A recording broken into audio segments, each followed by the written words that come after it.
Subscribe करें हमारे YouTube channel को और बेल आइकन को प्रेस करें हमारे लेटेस्ट वीडियोस को देखने के लिए।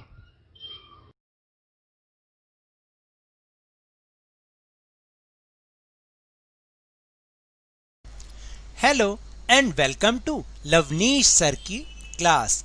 आज की ये शिक्षा निदेशालय राष्ट्रीय राजधानी क्षेत्र दिल्ली की वर्कशीट नंबर 9 जो कि क्लास 7th के स्टूडेंट्स के लिए ही है।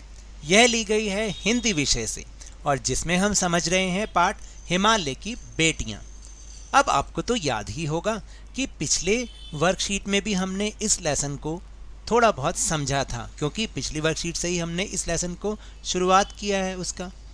तो हमने उसमें ये जाना था कि किस तरीके से जो लेखक हैं नागार्जुन जी, वो नदियों को हिमालय की बेटियां मानकर उनकी कल्पना करते हैं और वो ये वृत्तांत अपना सुनाते हैं। वो अपने शब्दों में ये सुनाते हैं कि किस तरीके से जो हिमालय की नदियाँ यानी जो उसकी बेटियाँ हैं वो पहाड़ों पर इतनी खिलखिलाकर इतनी उछल कूद मचाती हुई नीचे की तरफ आती हैं और जैसे ही जब वो मैदानों की तरफ आती हैं तो एकदम शांत हो जाती हैं। तो वो ये देखकर हैरान हो जाते हैं कि वो जो पहाड़ों पर उन्होंने उन नदियों का दृश्य देखा था उछलते कूदते इठलाते हुए, और वो इन मैदानों में आकर इतनी शांत कैसे हो जाती हैं।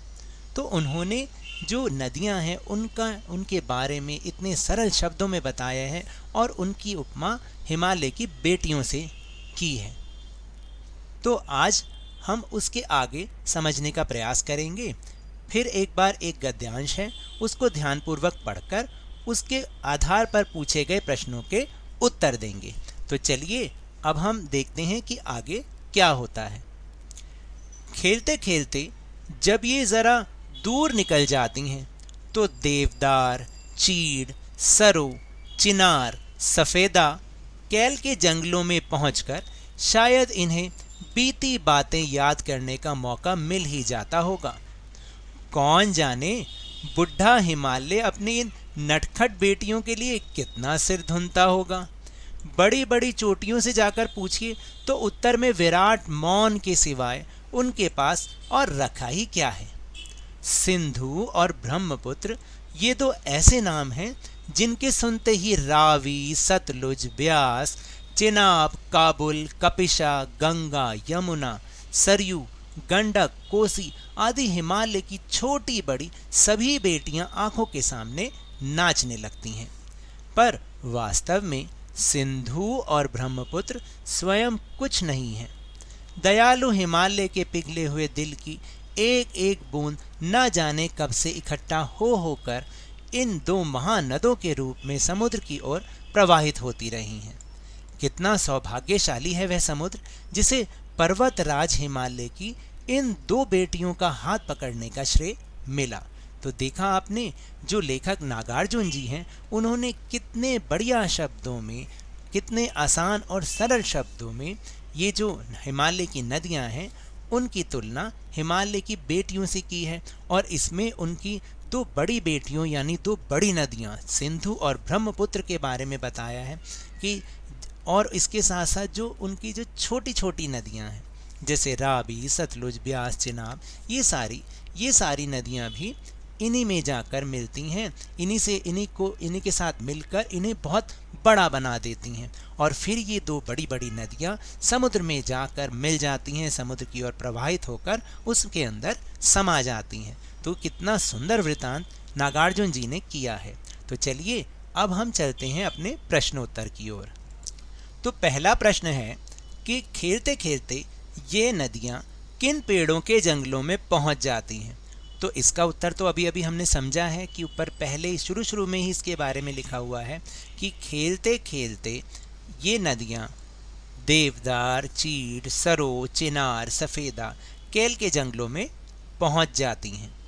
फिर दूसरा प्रश्न है कि सिंधु और ब्रह्मपुत्र के अलावा किन किन नदियों के नाम इसमें बताए गए हैं।